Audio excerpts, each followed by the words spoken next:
Hell, I probably have no chance to win those Nike mags, but I still donated 3 times.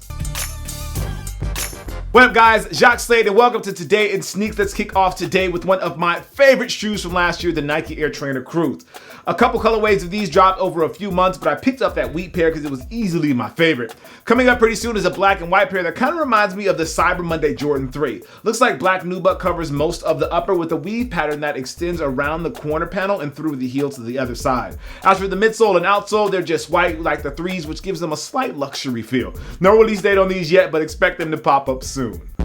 Miss Elena Delle Donne is a beast on the court, and Nike is giving her a special makeup of the Nike Hyperdunk 2016. I haven't played this version of the Hyperdunk yet, but I haven't heard anything bad about them either. For Elena's pair, Nike keeps it pretty simple and drops the upper in white with plenty of hyper jade accents throughout. But really, it's the tongue and the heel that really bring this home, and with call-outs to her MVP award, phrases like no excuses and path less traveled. They also feature a copy of her tattoo to her sister on the insole, which is pretty dope. These haven't released stateside, but they are starting to pop up overseas.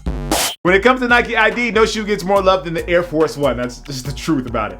For most of the year, Nike has been pretty low-key with the model, but that may all change with the 6 different looks that are hitting the service for the iconic shoe. For each style, camo is the theme, and they range from duck camo to desert camo to tiger camo, plus a few others. As far as you being able to get your hands on the pair, they are scheduled to launch on October the 13th, though the desert camo version of the update will not be available until October 29th. Jordan Brand is keeping the anti-gravity machine love going for the Air Jordan 1, and next year looks like we will see another version with patent leather that we so closely associate with the Air Jordan 11. I am honestly still up in the air when it comes to that material on the shoe. Maybe I'm just old-fashioned and I like to see the Air Jordan 1 with leather. Either way, this model uses patent leather on the inlays with a cracked or tumbled version, kind of like the Jordan 11 that released last year, of patent leather on the overlays. Who knows? I may like them more when I see them in person or I see them in real life. I don't know. As of right now, there is not a release date, but stay close and I'll update you as soon as I hear more. The Nike mag that self-laces is finally here, and the last day to enter the raffle is tomorrow, really early tomorrow. According to the FAQ, the raffle ends at noon on October 11th, which is tomorrow. That's Eastern Standard Time. And if for some reason you don't know about the raffle, you can enter as many times as you want. They only cost $10, and the full donation goes to the Michael J. Fox organization to help fight Parkinson's disease. And there are supposed to be 89 pairs available to the public. Unfortunately, you have to be in the US or Canada to enter, though they are having private auctions in London, Hong Kong, and in New York. All right, for the last video, the question was, what do you think about Nike's self-lacing shoe, the Nike Hyper Adapt 1.0? This is what P.86 had to say. I think the new lacing system is a good concept, but the deciding factor of their success, at least to me, is if they learn from their mistakes on the fuel band. Today's audience question of the video comes from Zach Dobbs, and the question is, do you think the way Kanye and Adidas are growing that would allow him to jump over the Jumpman, like in sales?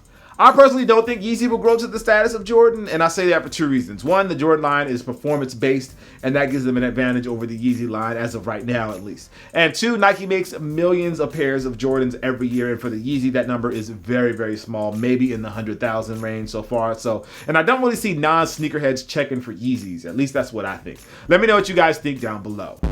As for what I'm rocking today, it is this shoe. This is the Reebok Pump collab with the hundreds from a few years ago. The suede is butter on these. I love the way the colors pop on these. Great job to the people at the hundreds. The hundreds team killed this one. Now, if you haven't already, make sure you hit that like button and don't forget to share. Also, be sure to follow me over on Twitter, IG, and Snapchat. It's all under the name Cousteau. I am Jacques Slade. This is Today in Sneaks, and as always, guys, I appreciate you. I'll see you soon. Peace.